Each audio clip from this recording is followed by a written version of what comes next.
Good morning, and I am a bit late today. If you're a replayer, hi Casta QT. If you're a replayer, you can still participate. You can tap on the screen for hearts, you can share it. You can find me on Twitter or on Snapchat at joannazarach. And I now realize that I'm almost an hour late to the scope. I usually am Periscope every day. So today I forgot what I had on the schedule is a class that I was doing for, hi Joe81, for middle schoolers in my local school. Hi Demo DJ. Hi Melissa. And so I was at I was at at a local school with 6th and 7th and 8th graders. I volunteered a while ago to do a class on personal finance. So that's where I was at, and part of me, I was like, oh, surely I can Periscope from there, but it never works. It never works to just kind of break up a group meeting, especially if I'm not talking about it. So if you're new to me, my name is Joanna Zarek. I do a daily broadcast, typically at 10 a.m. Sometimes I'm late. Usually it's because I'm teaching kids about money or about something. So I met with these, I didn't really know what to expect going in. So I'll tell you a little bit about this experience. I offered to volunteer for this mini classes at my local school. Hi, Cindy, love for you. And I offered to volunteer, and I said, look, I'll do as many personal finance classes or financial literacy classes, as they call them, as you would like. And let's see, the school probably has, I want to say estimate, hi, how are you? Probably like a couple hundred 6th and 7th and 8th graders. I don't know, 200 to 300 of them. And I asked them what other classes they had, and they were a lot more fun, like fun-oriented, like board games and yoga and cooking, like life skills classes. And my financial literacy class, only 6 people signed up. And I said, that's fine. I'll teach, if I could just teach 6 kids a little bit about money, that would be great. But one of the things that I'm learning is that money at this age is still a faraway concept. Yeah. And so when I was thinking about the scope, and I said, I talk about fees, and fees are not just like the things you pay out. Sometimes it's a fee of inaction or a fee of anything. So today is the lack of interest. And by lack of interest is a bit of a play on words. It's because you're not getting any interest and you're not interested in money. So I had, the conversation with the kids. I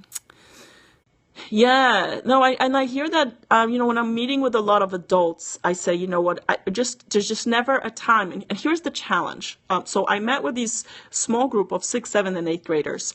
And asked them about what do they know about money? I'm trying to get an idea or a sense, when is the right time? Here's the problem.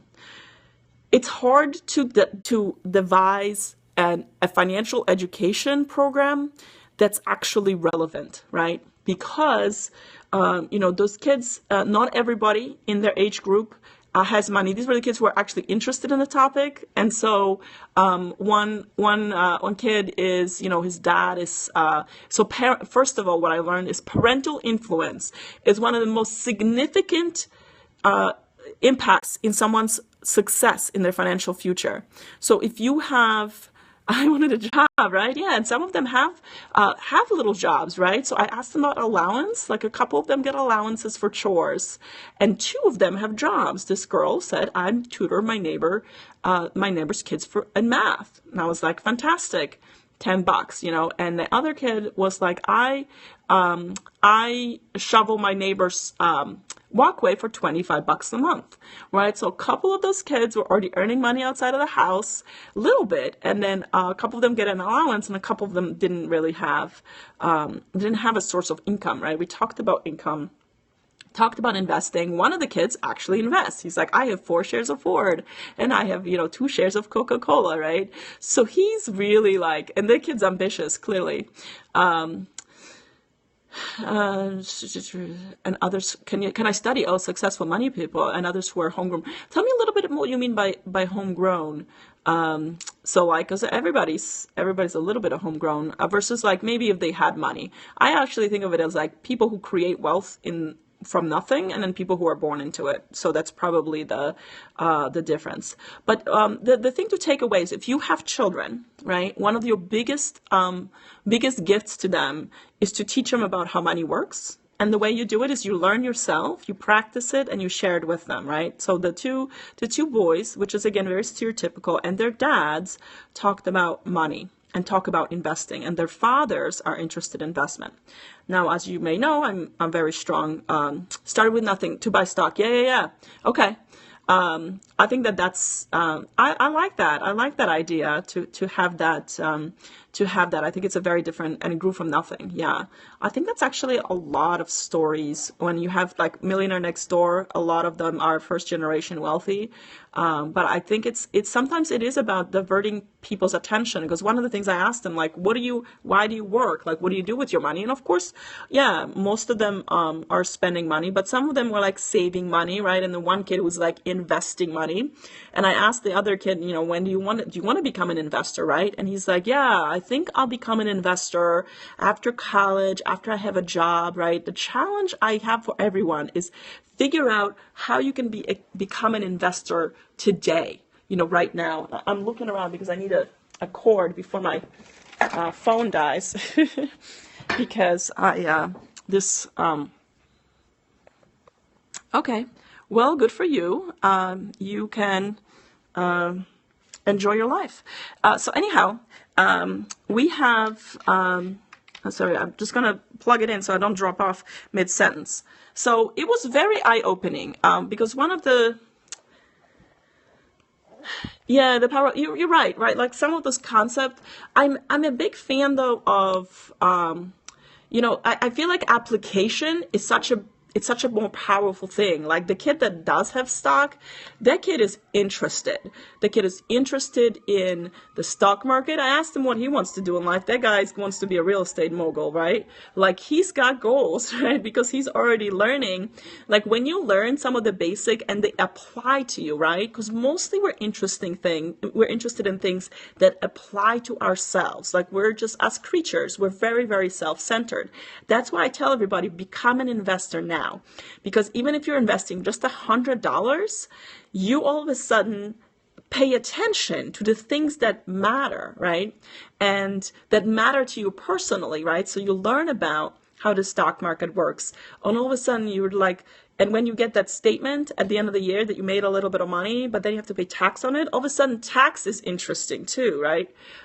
Their eyes glaze a little over. Yeah, how to invest in stocks, right?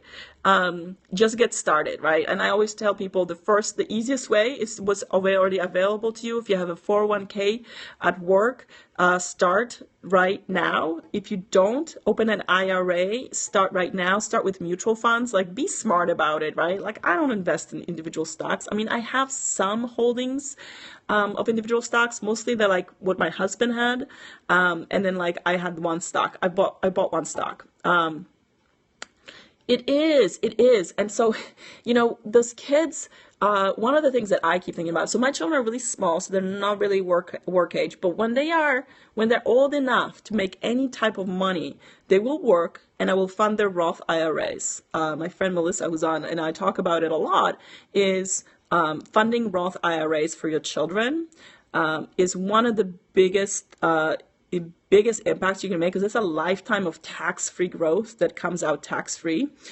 So if your children work, if you have children that are older and they are working, 529 plans, yeah, that's for your education, for sure. I have 529 plans. Utilize every vehicle that's available to you that has some sort of tax protection, whether it's tax deferred, which means you will have to pay taxes on it, whether it's, after tax money, pre-tax money, but with the interest, if the growth is tax-free while it grows, then you'll have more spending power with that money when it comes to take it out. 529 plans are great. If anyone in your family is considering any education into the future, for sure 529 plans, but only do 529 plans after one, you've paid off all your credit card debt, and number two, invested in the retirement tax vehicles, because they give you a bit more tax advantage. They say yeah, that is a good idea. It's a good idea for them to do that. And so it's very empowering for kids to manage their money, even if in small amounts. And I think the spend save, and I know some, yeah, spend $3, spend save give, right? And some people do want to teach generosity. I think it's great. I think like once they've saved, like I think like having more purpose for their saving is really really important, which can be hard at that young age. So I'm trying.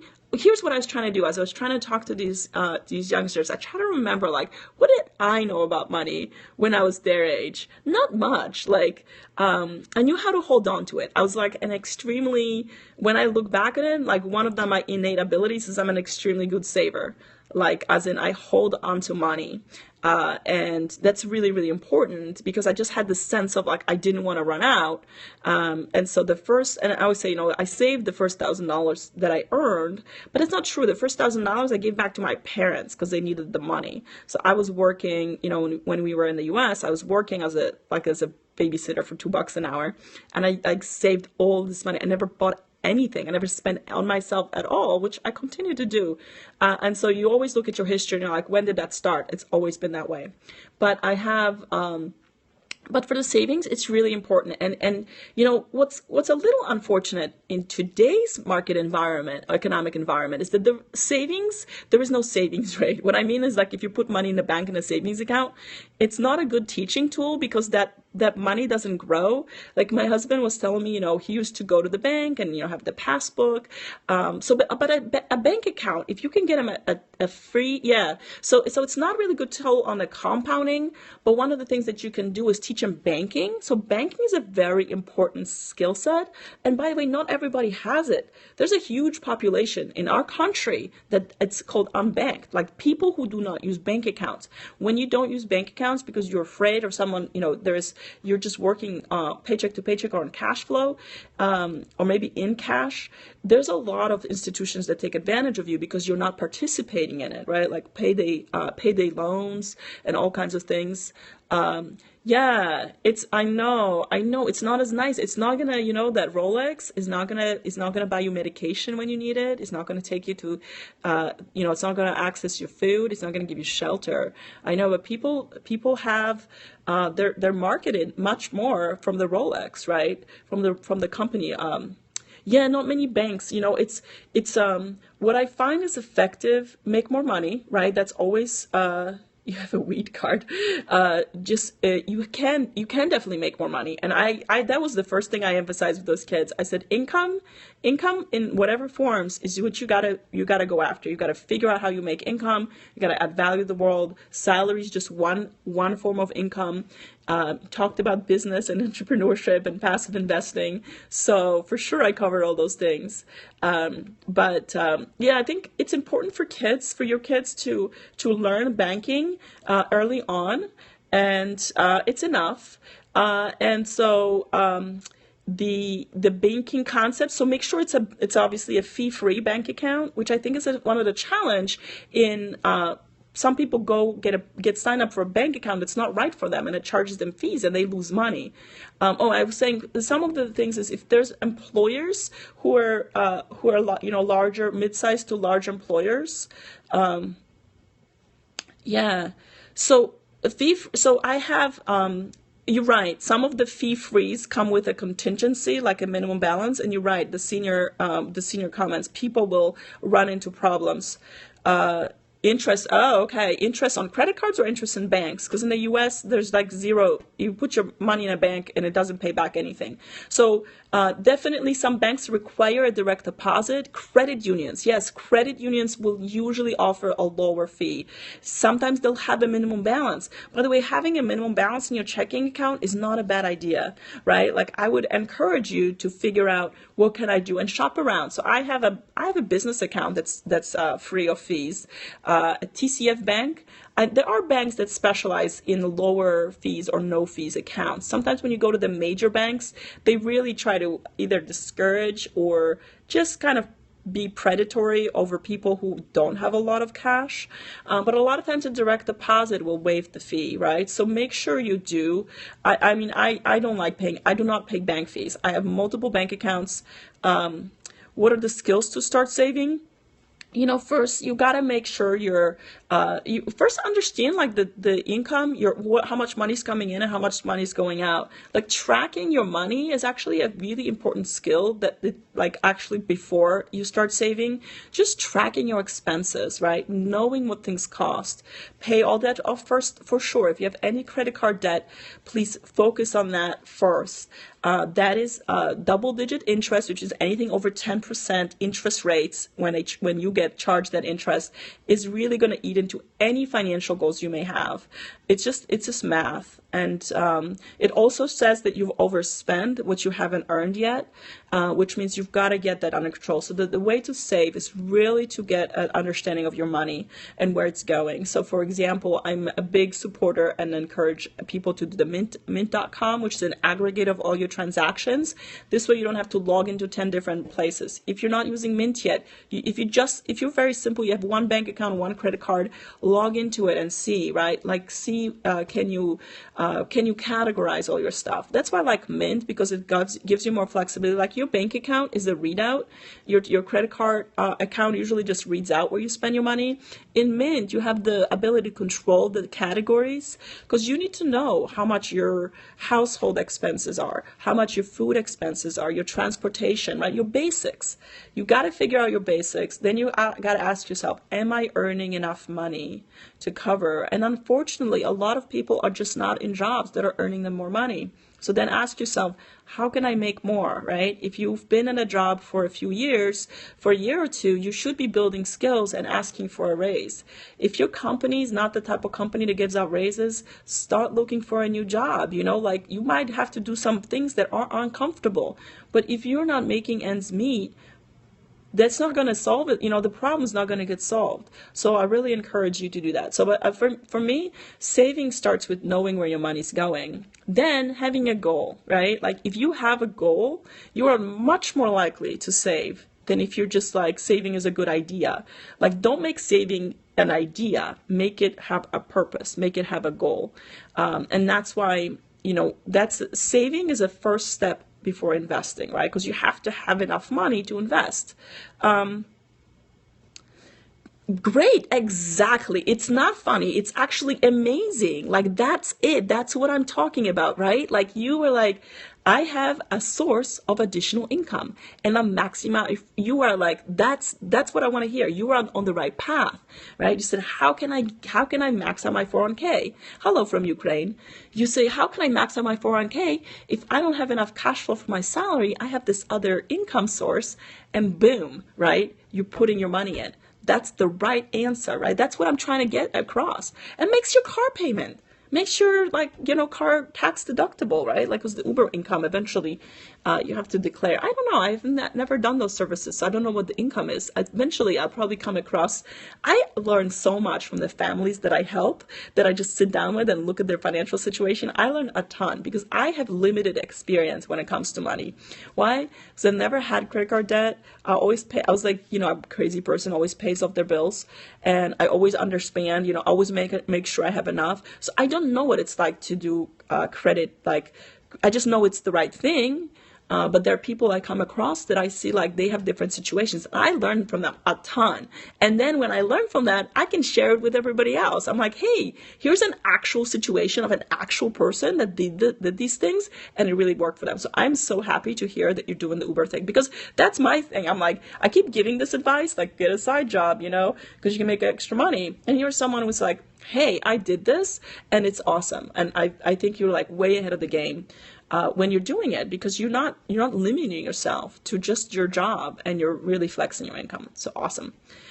But that's really the message. So this is like what I learned, what I learned from this middle schoolers. And again, I do still find it challenging on when is the right time to teach people personal finance. And again, one of the things that my goal for 2017, I know it's still like early in 2016, but I'm realistic in terms of how much time it takes. Part of the launch, either second half of 2016 or 2017, is kind of develop a just-in-time education modules where whatever stage in your financial journey you're at, you get access to the accurate information, and you get access to the worksheets that help you make the right decisions, because that's where, because sometimes people just don't have any interest in learning, right? They just don't see how it's applicable. And again, we don't absorb material if we don't, no, je ne parle français. We don't absorb the material if we don't get to use it, right? So part of the learning cycle is learn, do, learn, and see results. And so I think that's one of the challenge with personal finance. By the time you need that information, you're out of the schooling system, whether it's K through 12 or even college, right? You're out of it. You're on the job, and it's about 6 months into the job that you really need like your first serious module of financial education. Then about, at tax time you need it. And at every transition point, right? Like before you purchase a large property or a large purchase, you need financial education. Then before you get married, you need financial education. Before you have a child, you need financial education. Like every stepping stone, when you retire, before you retire, right? Before you transition from a job to a business owner, you need financial education at each one of those points. Yeah. And it's lacking. It is lacking. Why? Because every Facebook group I'm on, and people are asking questions that are fairly basic, but like, where do you go? Right. And people are like, oh, go hire a professional, go hire an accountant, go hire this. And it's like, if everyone had all the money in the world to hire professional services, they would not be struggling with it. Right. So that's not always the answer. The answer needs to be like learn and get the facts and get things applicable to your situation. And that's really what my vision is longer term. And by the way, like one of my friends is going through a divorce, and it's, really, really difficult. But the financial aspect of it is huge. So we're actually talking, she can provide a lot of insight because she's towards the end of her divorce. She can provide a lot of insight to people who are just entering the process, because divorcing with children is probably 2 to 3 year process. Scary. And it's very emotionally taxing, and it's very financially taxing. And so we're going to team up and figure out how to deliver her the practical aspect, and me like the emotional, like practical. I'm talking like the nitty gritty of dividing the things, and me from the financial aspect, because I don't know all the ins and outs of going through a divorce with children. And she does, but I know about the financial pieces of it, and I've helped her already with her financial story and her financial situation, just understanding it, because it's very emotional and people can't think clearly about the money, right? Like, because it's like kind of the last thing on their mind because they're worried about so many things. So anyway, that's the thing. Sorry if I was late. I forgot that I had this personal finance class that I had to run over to my school to teach, but it was really, really interesting for me to try to understand what kids at 6th, 7th, and 8th grade level, what's their capacity, what's their level of interest, and what they're really willing to absorb. Again, I think it is planting the seed, so I think it's important to teach that, but that sort of personal finance lessons at whatever level, they maybe have to create more, to make them more fun, maybe more interactive, and see what the tools are. I know people specialize in it, so I don't specialize in children's education, but I know it's important and I want to incorporate it. But for everybody here, if you do have children, you are one of their most important, or even nieces or nephews, or just people in your family and their children in your family, you can give them some insight. Do have a conversation about money. See if they have any questions, right? Be a resource for them if you've already conquered or gotten things ahead. And they might not follow your advice, but they may still remember something that you said. Children are extremely impressionable, and adults in their life can have a really, really great impact. I know that major decisions in my life were heavily influenced by one person saying a statement. That's how crazy it is. A person makes a statement that resonates with you, you take it to heart, and you follow through. So make sure you do take an interest in your money, because if you don't have an interest, you won't see a return. And that's the message for today. Thank you everyone for joining. And don't, the fee of lack of interest and the fee of lack of knowledge, don't pay those. Don't educate yourself and get your knowledge, and practice when it comes to money. I will be on today at 5 p.m. Like if all goes well, 5 p.m. I'm actually going to talk about Social Security. I know it's a little bit of an aside, but a question that someone posted to me on Monday do I get Social Security and how does Social Security work, makes me think, hey, you know what, I'm going to cover it. So Money Matters 101, we're going to talk about Social Security, just in a broad concept, not for people who are retiring and collecting it, but actually from a, like, what is the Social Security system, is an overview, and how to think about it in terms of how to build it into your thinking about retirement. But I think it's an important topic. So we're going to talk about Social Security at 5 p.m. Central today. Otherwise, I'm on every day at 10 a.m., except for once when I'm late. But typically, 10 a.m. Central Time, I'll be on tomorrow. Talking about, what was your success for the week, and talking about just, having financial success just by practicing your habits. All right. Thank you guys so much. And I will see you tomorrow or later this afternoon. Bye-bye.